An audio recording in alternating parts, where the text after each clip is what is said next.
Hello friends, how are you all? I hope आप सब लोग अच्छे होंगे, अपना और अपनी फैमिली का ख्याल रख रहे होंगे। आप लोगों में से कितने लोगों ने बर्किनो फासो का नाम सुना है? आई एम श्योर बहुत सारे लोग ऐसे होंगे जिन्हें नाम पहली बार सुन रहे होंगे और उन लोगों की तादाद कम होगी जिन लोगों ने ये नाम सुना है। अगर आपने बर्किनो फासो का नाम नहीं सुना है तो आई एम श्योर आपने इब्राहिम ट्रेज़ोरे का नाम भी नहीं सुना होगा और माशाल्लाह बहुत ज़बरदस्त पर्सनैलिटी हैं और मैंने सोचा मैं अपनी यूट्यूब फैमिली को इनके बारे में बताती हूँ, इनको इंट्रोड्यूस करती हूँ और इनके बारे में कुछ बताऊँ। एक मैं डिस्क्लेमर देना चाहती हूँ कि मैं इनको पर्सनली नहीं जानती ऑब्वियसली। मैंने जो भी मैं आपको बताने जा रही हूँ, मैंने सब इंटरनेट पे पढ़ा है, विकिपीडिया पे है, यूट्यूब पे है। तो मैंने इनके बारे में बहुत रिसर्च की है और मुझे उनकी पर्सनैलिटी से मैं बहुत मेस्मराइज़ हूँ और बहुत ही शानदार शख्सियत के मालिक हैं। तो मैं इंशाल्लाह आपको उनके बारे में डिटेल में बताती हूँ। और अफ़्रीका जैसे आप सब जानते हैं कि एक बहुत बड़ा कॉन्टिनेंट है। उसका उसके वेस्टर्न साइड में एक बहुत छोटा-सा ये कंट्री है बर्किनो फासो। तो आज से लगभग 37 साल पहले उस जगह पर एक बच्चा पैदा हुआ जिसका वालिद जो हैं वो एक गोल्ड माइनिंग कंपनी में एक मज़दूर की हैसियत से काम करते थे और जब वो 4-5 साल का बच्चा था तब उसके वालिद का एक ब्लास्ट में इंतकाल हो गया और उसके पराक्षे उड़ गए। तो ये सब उस बच्चे ने अपनी आँखों से देखा। तो देखते-देखते वो बच्चे से बड़ा हुआ, कॉलेज गया, यूनिवर्सिटी गया। उसने वहाँ से लोकल यूनिवर्सिटी से ही वहाँ पे जियोलॉजी में ऑनर्स डिग्री में अपनी डिग्री हासिल की और फ़ौरन ही उसने ये सब करते-करते एक मिलिट्री जॉइन कर ली, जहाँ पे वो कैप्टन बन गया। 2022 में जब वो माशाल्लाह 34 साल का हो गया। तो जब हम अफ़्रीका कंट्री की बात करते हैं, तो हम ये सोचते हैं, हम ये देखते हैं, जो हमें मीडिया में दिखाई देता है कि ये बहुत ज़्यादा गरीब ममालिक हैं, जहाँ पर लोग परेशान हैं, गरीबी से, एजुकेशन वहाँ पे नहीं है, वहाँ पे पानी का इंतज़ाम नहीं है, वहाँ पे खाने का इंतज़ाम नहीं है। वहाँ पे डब्ल्यूएचओ की या यूएन की गाड़ियाँ जा रही हैं, जो उनको इमदाद मुहैया करा रही हैं और बच्चों की सारी पसलियाँ निकली हुई हैं। बहुत ही भयानक तस्वीर हमें देखने को मिलती है और उनके पेट बहुत बड़े-बड़े हैं। और जब यूएन और डब्ल्यूएचओ की गाड़ियाँ उनको खाना इमदाद पहुँचाती हैं, तो वो खाना खाते हैं, उससे वो सर्वाइव करते हैं। तो इस बच्चे ने ये देखा जब ये बड़ा हो रहा था कि हमारे मुल्क में बहुत सारे ज़राए हैं यहाँ पे सबसे ज़्यादा if I am not mistaken ये 4th लार्जेस्ट कंट्री है in the world gold mining में। तो जब ये प्रेज़िडेंट बन गए, तो पावर इनके हाथ में आ गई, तो इन्हीं ने लोकल जो है गोल्ड प्रोड्यूस कराना शुरू किया and you will be shocked to know like Burkina Faso is the 4th largest country of gold producing और इनका अपना इन्हीं ने डायरेक्ट जो है 400 जॉब्स उसमें दी, 5000 लोगों को और रोज़गार मिला इनडायरेक्टली। तो और फिर इसके साथ-साथ इन्हीं ने बहुत ज़्यादा ट्रांसपोर्टेशन पे काम करना शुरू किया, लोकल एग्रीकल्चर पे काम करना शुरू किया इन्हीं ने और टोमेटो की, कॉटन की फैक्ट्रीज़ लगाईं। तो करीब कि मुझे याद पड़ता है कि 5 tons of tomato puree every hour निकाला जाता है वहाँ पर। तो इस पे इन्हीं ने काम करना शुरू किया, तो जिससे गवर्नमेंट का रेवेन्यू भी बढ़ गया और इस वक़्त इनको ये सब करते हुए 3 साल हो गए हैं और आज की डेट में बहुत ही मज़बूत कंट्री बन गया है। और आने वाले वक़्त में आप इब्राहिम ट्रेज़ोरे का बहुत ज़्यादा नाम सुनेंगे, बहुत ज़्यादा जब मैंने इनको सुना, इनकी इतनी सारी यूट्यूब पे स्पीचेज़ हैं, आप सब लोग भी सुन सकते हैं कि बहुत ही माशाल्लाह बहुत ही ज़्यादा हट्टा-कट्टा कमांडो टाइप का 6 फीट से ज़्यादा हाइट का, बहुत ही मज़बूत बॉडी का और बहुत स्किन टोन इतना प्यारा है और जब वो बोलता है, बोलने का जो अल्लाह ताला ने उसको जो कमांड दी है ना, तो मैंने ऐसा कोई हुक्मरान आज तक नहीं देखा ना सुना कि इतना ज़बरदस्त उसके अंदर जो है कंट्रोल है कम्युनिकेशन का, बात करने का। अभी कल मैंने ममदानी का मैं कर रही थी तो मैं यही कह रही थी कि कम्युनिकेशन पे बहुत ज़्यादा आपका कंट्रोल होना चाहिए। आपको कैसे कहना है, कैसे लोगों तक पहुँचना है और अपनी बात को कहना है। तो माशाल्लाह इज़ अ ग्रेट पर्सनैलिटी और हमारे यूथ को बहुत कुछ सीखने की ज़रूरत है।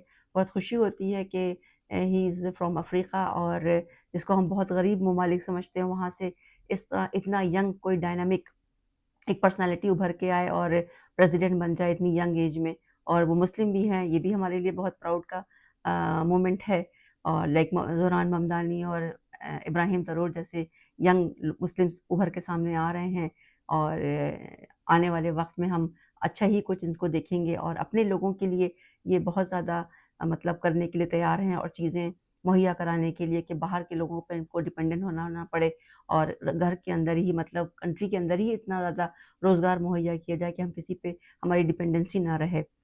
तो ये सारी बातें मुझे इनकी बहुत अच्छी लग रही थी और अभी रिसेंटली इन्हीं ने लाइक सितंबर 2025 में ही इन्हीं ने होमोसेक्सुअलिटी के ऊपर एक लॉ बनाया है कि this is a criminal offence.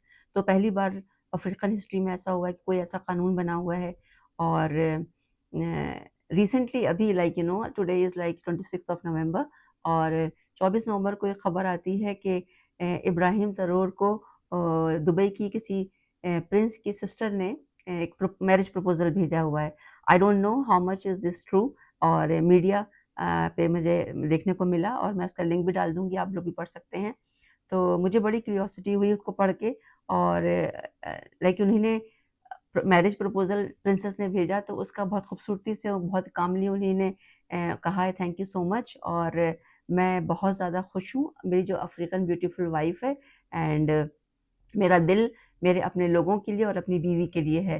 तो ये सुनने में मुझे एक बार फिर से वो इब्राहिम तरोर सुर्खियों में आए, तो मुझे लगा कि मुझे इस पे ज़रूर बात करना चाहिए और इतनी चरिश्मेटिक पर्सनैलिटी है, आप सब लोग ज़रूर देखें और जानें और समझने की कोशिश करें कि और सीखने की भी कोशिश करें कि लाइक कितनी ज़बरदस्त पर्सनैलिटी इनकी है और बोलने का तो I mean, I don't have any words, the way he speak, the way he expresses himself और सामने वाले को बिल्कुल आप सुन के mesmerize हो जाएँगे और आप मेरी बातों पे यकीन ना करें, मतलब मैं कह रही हूँ तो मैं सच ही कह रही हूँ, बट आप खुद सुनें। और एक चीज़ मुझे याद आ रही थी कि इनको इनकी कामयाबियों की वजह से इनको देख के और सोशल मीडिया पे और प्रिंट मीडिया में सुनने और पढ़ने में आया, डोनाल्ड ट्रंप ने भी इनको इनवाइट किया, तो इसने जाने से मना कर दिया। तो इससे ट्रंप को बड़ी बेइज़्ज़ती का एहसास हुआ। बट एनीवेज़ ये तो सब मीडिया की खबरें हैं। और एक और इंसिडेंट मैंने पढ़ा इनके बारे में कि एक बार इन्होंने ये कहीं अपने कंट्री से कहीं ट्रैवल कर रहे थे बाय एयर और तो इन्होंने फर्स्ट क्लास का टिकट खरीदा। तो जब ये लाइन में लगे तो करीब इसमें 15 से 20 ही पैसेंजर थे। तो इनकी हट बॉडी पर्सनैलिटी और स्किन टोन देख के जो टिकट देखते हैं लोग, चेक करते हैं एयरपोर्ट पे, तो उन्होंने कहा कि आप इसमें गलती से आ गए हैं और ये टिकट गलत है, आप इसमें नहीं ट्रैवल कर सकते। और जितनी भी लाइन लगी हुई थी वो ज़्यादातर मेजॉरिटी में सब सीईओज़ थे, कंपनी के प्रेज़िडेंट थे, वाइस प्रेज़िडेंट थे, तो वो बस ही वीवीआईपी लोगों का जो है ग्रुप था उसमें। तो ख़ैर इन्होंने कहा मेरे पास तो टिकट है, मैं तो इसी में जाऊँगा। तो ख़ैर बहुत ही बहस और मुहासे के बाद जो है उनको ट्रैवल करने दिया गया। तो जब वो ट्रैवल कर गए तो बाकी जो और सीईओज़ वग़ैरह थे उन्होंने भी कहा कि मतलब इस तरह से आपने क्यों बिहेव किया? भाई उसके पास फर्स्ट क्लास का टिकट है and he is allowed to travel. और फ्लाइट के दौरान भी एयर होस्टेस ने काफ़ी उनसे बदतमीज़ी की, बहुत मिसबिहेव किया, ठीक से खाना उनको सर्व नहीं किया। तो ये सब देख के वो खामोश रहे और बहुत ही कामली, बहुत ही पेशेंस के साथ मतलब वो बैठे रहे और कुछ भी उन्होंने नहीं कहा।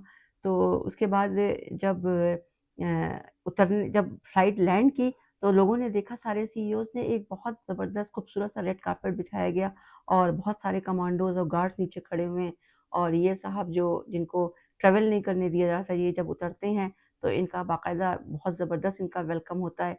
तो सब लोग पूछते हैं कि ये कौन है? मतलब हम तो इनको जानते नहीं, किस कंपनी का ये सीईओ है?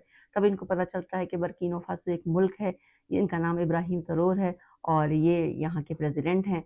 तो सब बहुत ज़्यादा मेस्मराइज़ हो जाते हैं। उसके बाद सुनने में आया और पढ़ने में आया कि वो जो एयर होस्टेस है उसको टर्मिनेट कर दिया जाता है, लेकिन वो कहते हैं कि उसके खिलाफ कोई भी एक्शन ना लिया जाए, मैंने उसको माफ़ किया, मुझे कोई ग्रज नहीं है।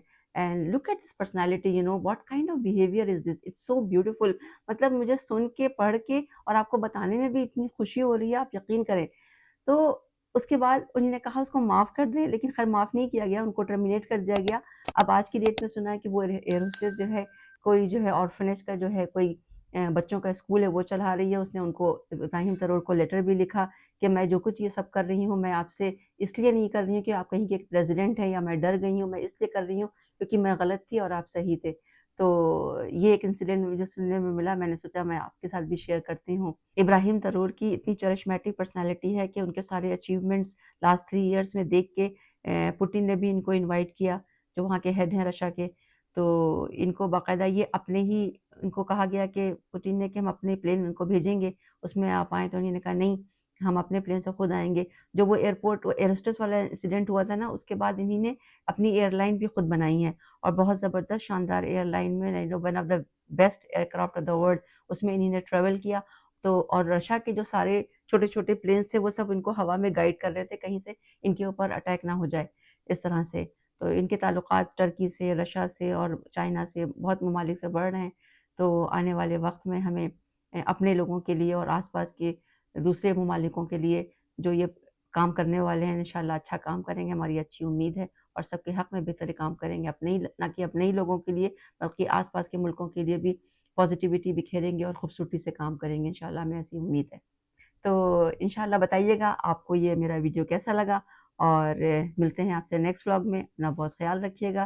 प्लीज़ सब्सक्राइब करें, शेयर करें, लाइक करें और कमेंट्स करके ज़रूर बताइएगा कि आप लोगों ने इनके बारे में पढ़ा, आप लोगों को कैसा लगा और बहुत अपना ख़्याल रखिएगा। Take care, bye-bye.